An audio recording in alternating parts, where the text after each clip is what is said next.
નમસ્કાર, આપ જોઈ રહ્યા છો સ્પાર્ક ટુડે ન્યૂઝ। અમરેલી નગરપાલિકાની કામગીરી સામે સવાલો ઊભા થઈ રહ્યા છે।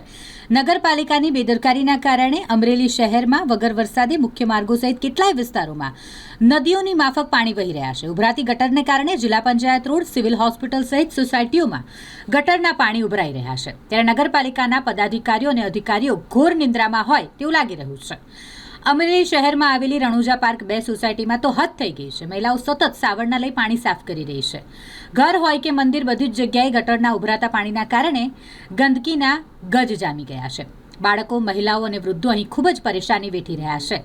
અમરેલી નગરપાલિકાના પાપે અહીંયાના લોકો શાંતિથી જમી પણ નથી શકતા। ત્યારે તાત્કાલિક ધોરણે આ ગટરના પાણીનો નિકાલ કરવામાં આવે તેવી ઉગ્ર રજૂઆત અહીંના સ્થાનિક મહિલાઓ દ્વારા કરવામાં આવી છે। જો તત્કાલ કોઈ યોગ્ય પગલાં નહીં લેવાય તો ગટરના પાણી નગરપાલિકાએ પહોંચાડી ઉગ્ર આંદોલન કરવામાં આવશે તેવી ચીમકી ઉચ્ચારી છે।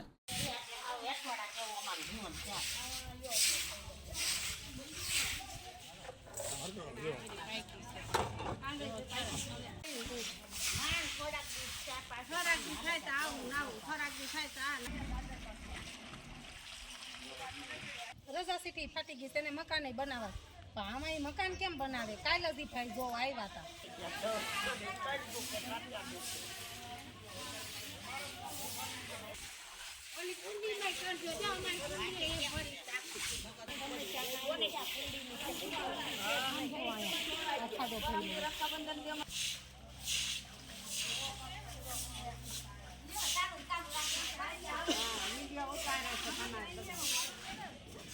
ભાનુબેન, રણુજા 2 માં ફરિયાદ તો કરી ઘણી નગરપાલિકામાં, પણ કોઈ ધ્યાન આપતું નથી।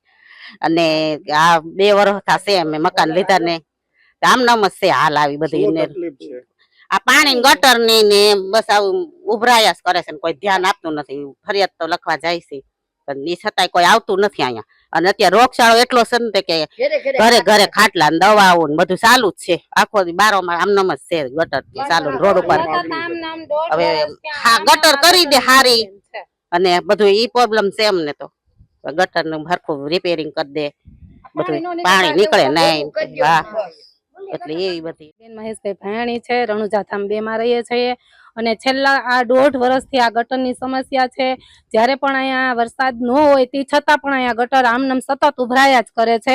1.5 વર્ષથી આ લેખિતે ફરિયાદ આપેલી છે, ફોન દ્વારા ફરિયાદ આપેલી છે, પછી અનેક પ્રકારના વિડીયો મોકલીને ફરિયાદ આપેલી છે, પણ કોઈ પણ જાતનું નગરપાલિકા વાળા કે કોઈ તંત્ર ધ્યાન દેતું નથી। સભ્યને કીધેલું છે પણ તે છતાંય કોઈ નગરપાલિકા વાળા કે કોઈ સભ્યો કે કોઈ આવે છે પણ કામ કરીને જતા રહીએ છે, પણ એથી વધારે કોઈ આમાં કામગીરીમાં ધ્યાન દેતું નથી। અને તે છતાંય કામ કરીને વહી જવા છતાં પણ અહીંયા ગટરનો પાછો એનો એ પ્રશ્ન ઉદ્ભવે છે।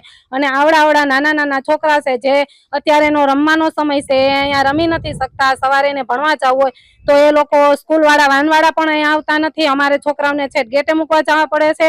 અહીંયા આમ નામ સતત 1.5 વર્ષથી ગટરની સમસ્યા અમારા લોકોને અહીંયા થાય છે, તો કોઈ તંત્ર અહીંયા સામું ધ્યાન દેતું જ નથી। તે છતાંય અત્યારે શ્રાવણ મહિનો છે, બાજુમાં અહીંયા મહાદેવનું મંદિર છે, તે છતાંય અહીંયા પાણીનો અભિષેક થવાના બદલે ગટરના પાણીનો અભિષેક થાય છે। તો અત્યારે શ્રાવણ મહિનો છે, 5 જણાને દર્શન કરવા આવવું હોય તો એ લોકો પણ અહીંયા આવી શકતા નથી। અને આ મંદિરની જગ્યાએ મંદિર છે અને કોઈ પણ દર્શન કરવા આવતું નથી।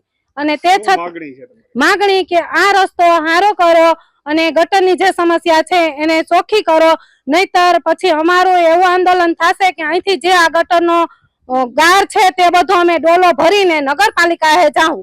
બસ અમારે બીજું કઈ જોતું નથી। આ રસ્તા સારા કરો। અને અત્યારે અમારા નાના બાળ છોકરા છે તે પણ મજા નથી રહેતી, અને જમવા બેસીએ તો આની એટલી ગંધ આવે છે તો અમે જમી પણ શકતા નથી, અને મચ્છરનો પણ એટલો ત્રાસ છે।